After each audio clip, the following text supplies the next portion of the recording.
A very warm welcome to you. Many thanks for finding time to be with us on the program this week. Now, don't forget to remain your source for all the latest happenings in the world of insurance. My name is Lucy Ulukbe. Welcome.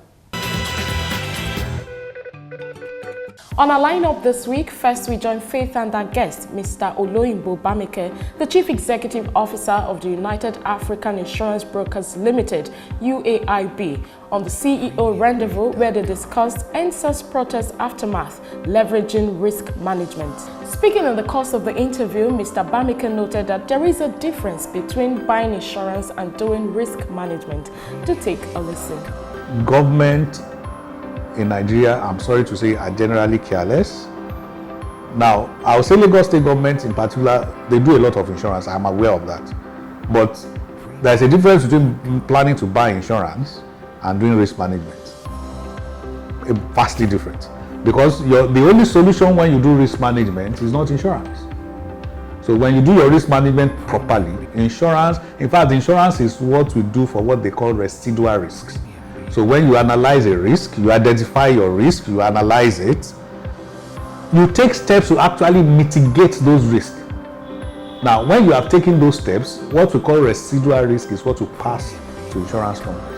On the lineup, we'll also bring you highlights from the second Insurance Directors Conference put together by the National Insurance Commission (NICOM) through the College of Insurance and Financial Management at the Lagos Oriental Hotel with the theme Insurance Industry Post-Pandemic, the Pursuit for Survival and Growth. As expected, stakeholders in the insurance business were in attendance to discuss burning issues as it relates to insurance operations in Nigeria. Take a listen.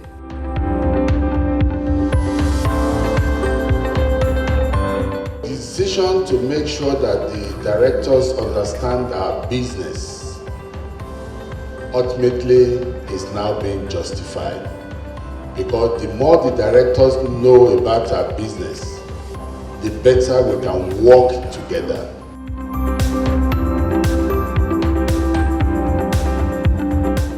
I believe that chairmen of board, members of the board of directors will agree with me that policies that will drive a shift in the institution should start or have the binding of the board.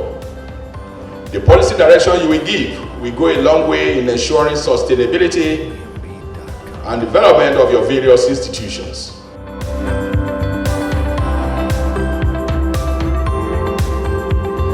Mr. and Mrs. Director, how has your business fared during this pandemic? What role have you played in the way your business has fared during this pandemic? Have you made any contributions at all, positive, or peradventure have you made negative contributions? Did you as a board call the management to sit down once it was clear that the world was going into a pandemic and build a strategy around how the business was going to survive through the pandemic? Plus, of course, all the other extras we bring you on the program. So sit back, relax, and enjoy the package. Details in just a moment. Please stay with us.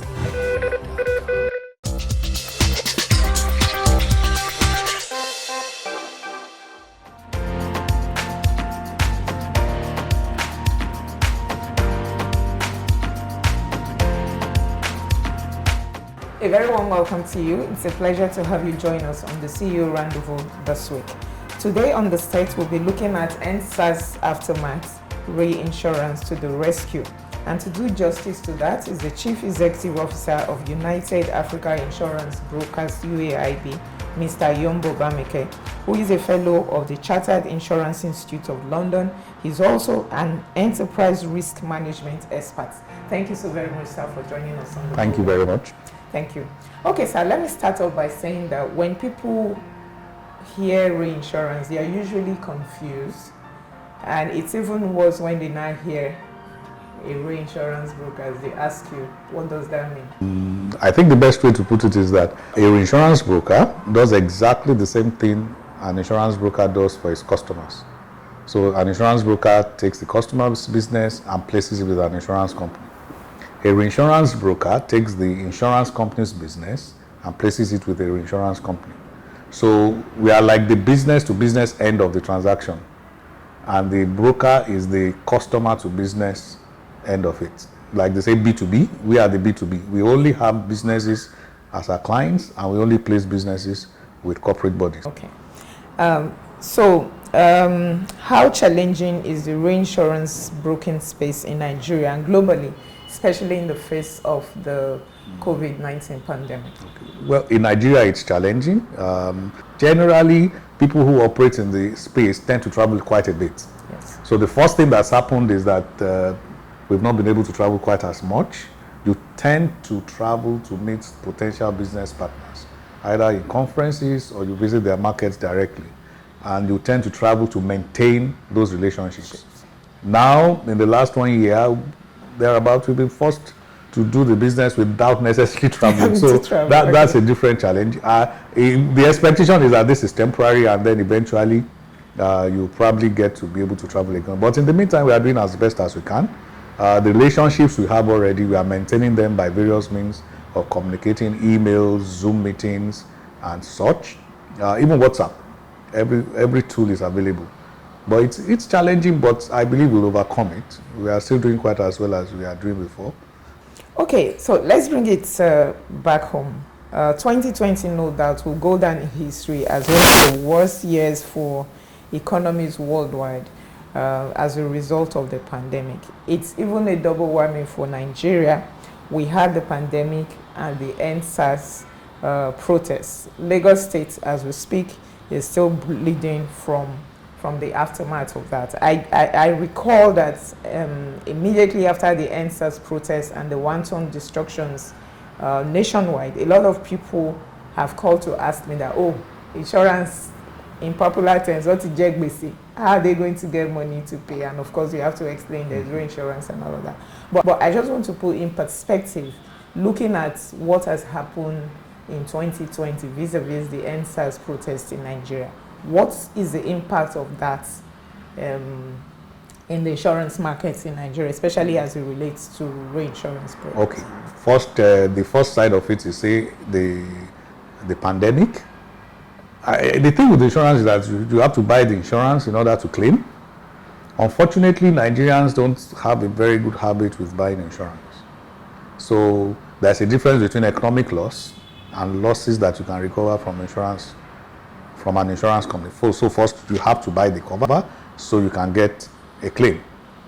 A lot of people, when you ask them, when they are buying their fire insurance, especially commercial risk, even I know brokers who have advised a lot of clients, oh, extend it to special risk, buy civil strike, I say, no, just buy me the basic stuff. The basic stuff won't get you cover from, say, either a pandemic loss or a protest loss. You need to specifically buy it. I'm aware, however, that with the SARS, with the protest, the insurance companies in Nigeria are generally working to make sure that even in some cases where the cover is not clear, they pay the claims. Once you have a policy and your insurance company is adequately reinsured, paying a claim is not a problem for the industry. The pandemic, on the other side, caused a lot of economic losses, which are not insurable. I mean, Nigeria is going through a recession because of the pandemic. There's nothing much you can do about that insurance-wise. The part of it that you can claim from insurance, I don't think a lot of Nigerian companies were that sophisticated in their risk management assessment to have bought a cover, a consequential loss cover following a pandemic, which a couple of companies in the UK bought, or probably outside Nigeria.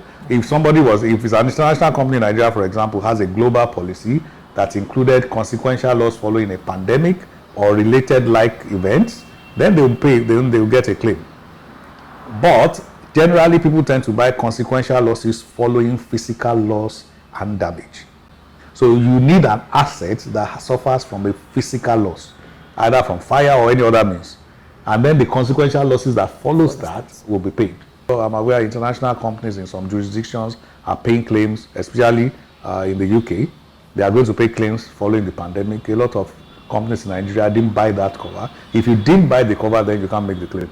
Okay, sir, I sorry to cut into your thought. I do know the UK that you mentioned, for example, it just occurred to me that they actually had to go to court, or I think up to the Supreme Court, to give judgment on business interruption policy, which is now forcing some insurance companies to, of course, to admit the claims and all that. And even in South Africa, we also saw customers had to go to court, take insurance to court over business interruption policy. But I just want to say, what is the reality of that in the Nigerian market? Okay, that's why I said that you need to buy a cover that defines your consequential loss in such a way that it will be covered when there's a pandemic.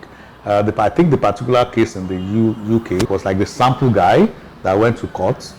I think he ran like a sports center of some kind. Yes. And of course, because the pandemic happened, people could not come to his shop, and therefore he lost money. But he had a policy that provided cover potentially for that. It was not a matter of defining whether a pandemic falls within the scope of what they were intending. Like, it's not everybody that took their risk management process to the point where they thought a pandemic will occur. Now, if it occurs, what will I do? Or what will happen to me? If an event center in Nigeria, for example, says, if I lose money as a result of a widespread case of cholera, for example, and there's a widespread case of cholera and people couldn't go out, you could extend it to say, oh, maybe it could be something like, because there's no physical loss or damage, but there's an interruption to this person's business activity. In that sense, I don't think Nigerian companies really faced heavy claims from the pandemic, but there are claims from the end SARS protest because riots, civil commotions, what we call political violence, all those things are insurable. I think the challenge for the insurance industry is to educate people, take this opportunity to really educate the public that, look, a whole lot of things are insurable, but you have to specifically insure them. You can't assume. Okay, sorry to come in again. Now, I do know that as a result of this pandemic globally, you also have cases of cyber risk is escalating. Political risk, as you talked about. But what I want to ask, are these covers, are they available in the Nigerian market? Of course they are. The insurance companies are issuing cyber risk insurance in Nigeria. It depends on the kind of business you do. I know there are banks who have cyber risk insurance because of their peculiarization and they're exposed. All of us do quite a lot of our banking either by card or by transfers or by some other means. Anybody who does business where you have a lot of information from people stored within your system, and therefore you have the potential that their information will be exposed to say a hacker, then the responsible thing is to buy a cyber risk insurance. I think there is even a move in the market now that every insurance broker or every insurance company selling fire insurance should offer automatically with it, but you must pay additional premium. Okay. Riot and civil commotion. Now, it's the client that will now say, no, I don't want. But you should offer it. So when next time you go to buy fire insurance, say for your assets in your office, you are supposed to be given a fire policy that includes a riot and civil commotion cover at a small additional cost. Really not as high as the fire risk. Now, you will now be the one to say, I don't want it. So you made a conscious effort not to want it. Otherwise, the standard fire policy in Nigeria from now going forward will offer you riot and civil commotion cover, things like that. However, political violence is a different ballgame. Okay. In fact, worldwide there are specialist market, what we call specialist market for those type of risk.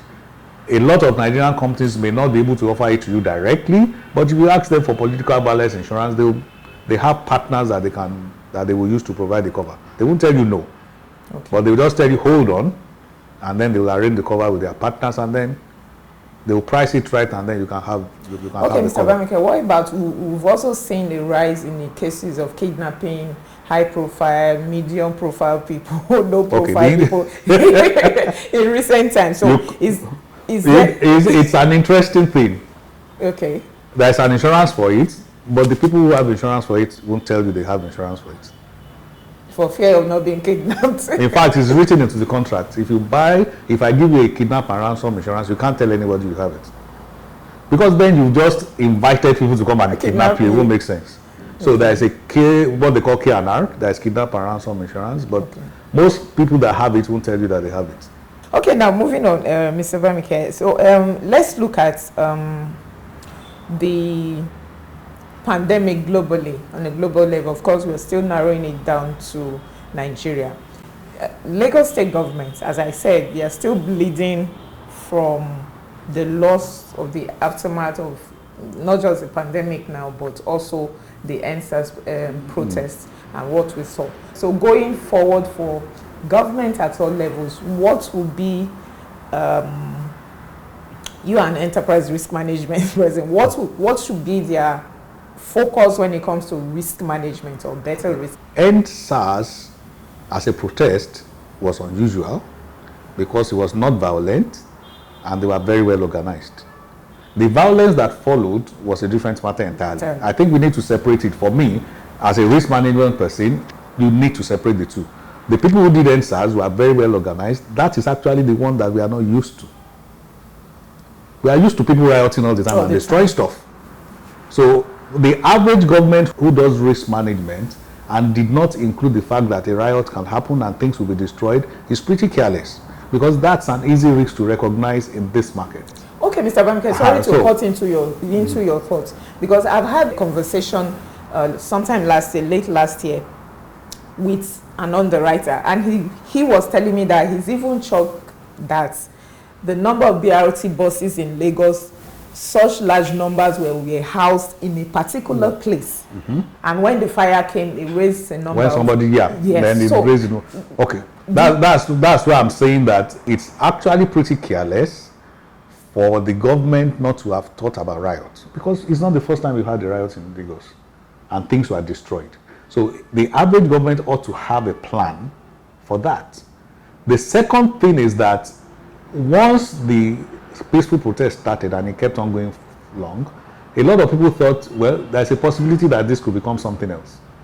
At that time, I believe, yes, the government was careless to have just left everything the way it is and just sort of like folded their arms like, let's wait and see. Let's wait and see. So that was the point in time where you start saying, okay, what is the maximum number of buses we should park in one spot? I think essentially what we have is government in Nigeria, I'm sorry to say, are generally careless. Now, I would say Lagos state government in particular, they do a lot of insurance. I'm aware of that.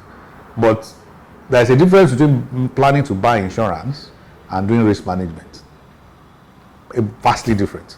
Because the only solution when you do risk management is not insurance. So when you do your risk management properly, insurance, in fact, insurance is what we do for what they call residual risks. So when you analyze a risk, you identify your risk, you analyze it, you take steps to actually mitigate those risks. Now, when you have taken those steps, what we call residual risk is what you pass to insurance companies. So when you do your risk management properly, you first of all make sure you mitigate the risk. It's the residual part of it that you really can do nothing about. So when all is said and done, something can happen, then I insure. So I take steps in, for example, in my house not to be careless with gas, not to be careless with electricity, make sure all my fittings are done, have fire extinguishers, have smoke alarm. That doesn't stop me from buying fire insurance. Because if something happens, I will still need insurance to pay my losses back. So that's it. So yes, but like they say, hindsight is 20/20 vision. Looking back, you shouldn't have packed so many buses in one place. But somebody could ask you, how else are the buses going to get out in the morning on time?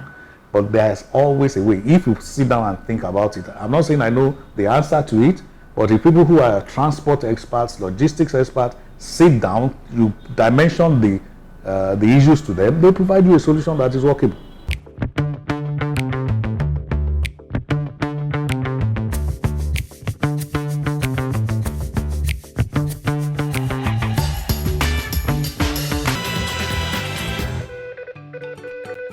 All right, welcome back. Moving on, we now bring you highlights from the 2020 Insurance Directors Conference, which was held under the theme Insurance Industry Post-Pandemic, the Pursuit for Survival and Growth. Many believe that the theme aptly captures the reality of the moment because the insurance sector requires urgent recovery plan to be able to support the recovery of other businesses in the economy. Happy viewing.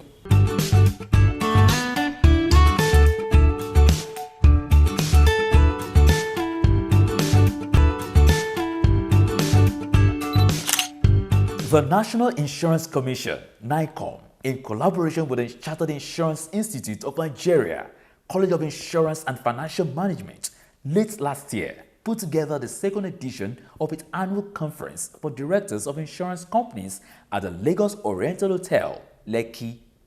The theme was Insurance Industry Post-Pandemic, the Pursuit for Survival and Growth. The objective of the annual conference is to build capacity of insurance directors for better understanding of insurance business. Welcoming participants to the conference, the President and Chairman of Council of the Chartered Insurance Institute of Nigeria, Sir Muftau Oyegunle, said that the more directors understand insurance business, the better they can play their leadership roles. The decision to make sure that the directors understand our business ultimately is now being justified, because the more the directors know about our business, the better we can work together, the better the board can play the leadership roles expected in the industry. In his keynote address, the Commissioner for Insurance, Mr. O.S. Thomas, noted that the insurance industry requires urgent recovery post-pandemic to be able to support other businesses. The present challenges brought about by the pandemic in the economy in general and our industry in particular are enormous. Critical measures are therefore required of us that sit on top of the pyramid. It must be emphasized that the insurance sector requires more urgent recovery post-COVID-19 so that we can support the recovery and restoration of other businesses. The first paper session of the Directors' Conference focused on the sub-theme, developing strategic direction for finance and investment, the challenges of board oversight functions. Speaker was Mr. Jimmy Ogbobine, Head, Augusta Consulting. In his presentation, Mr. Ogbobine said that investment is not a marriage and should not be treated as such. When you invest in an unquoted company, you have to think private equity mindset. How do you exit if you choose to exit? Because it's not a marriage. Investments are not marriage. And that's what we're facing with our issues with real estate. We're nearly treating it like a marriage where till death do us part. Okay? So with unquoted investments, what's our exit strategy? We need to have a private equity mindset. And then lack of independence of the investment management function in some insurance companies. So even where the investment management function exists, there's this lack of independence, which has driven us into lots of unprofitable investments, because the managers are saying, no, let's not go right. And the board or the promoter of the company is saying, let's go left. And then we'll see the result of going left. The second session of the conference focused on the sub-theme, role of board in facilitating an effective ERM regime in insurance organizations. Speaker was Toyin Sani, Group CEO, Emerging Africa Capital Group, while the third sub-theme paper, Transparency and Accountability, the current conundrum of corporate governance in the insurance industry. Speaker was Professor Fabian Ajogu, SAN, founding partner, Kenna Partners, said that transparency and accountability are indispensable tools in the insurance industry, especially at this time. Transparency and accountability are indispensable tools for good governance in companies, particularly in your industry and particularly at this time. The high point of the conference was an open session which allowed for interaction between participants and the regulator. There is no doubt that management of insurance companies, more than ever before, are looking up to their board for policy guidance that will ensure their continued survival in not just the COVID-19 era, but even post-pandemic, while also delivering returns for all shareholders.